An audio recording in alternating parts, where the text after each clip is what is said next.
ఈ ధనుసు రాశి వాళ్ళకి ఈరోజు చాలా అద్భుతమైన కాలంగా గోచరిస్తుంది.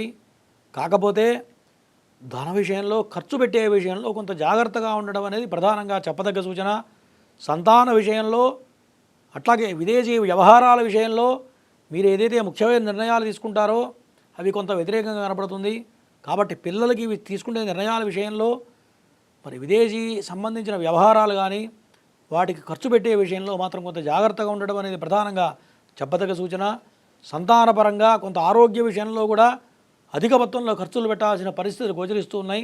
కాబట్టి ఈ విషయంలో కొంత జాగ్రత్తగా ఉండడం అనేది ప్రధానంగా చెప్పదగ్గ సూచన ఈ యొక్క ధనుసు రాశి వాళ్ళకి. అట్లాగే రియల్ ఎస్టేట్ రంగం వాళ్ళకి అందరికీ కూడా, రాజకీయ రంగ ప్రముఖులకు కూడా ఈరోజు కొంత వ్యతిరేకమైన కాలంగా కనపడుతుంది. కాబట్టి ఈ విషయంలో ప్రధానమైన నిర్ణయాలు తీసుకున్న విషయంలో వాయిదా వేసుకోవడం అనేది ప్రధానంగా చెప్పదగ్గ సూచన ఈ యొక్క ధనుసు రాశి వాళ్ళకి.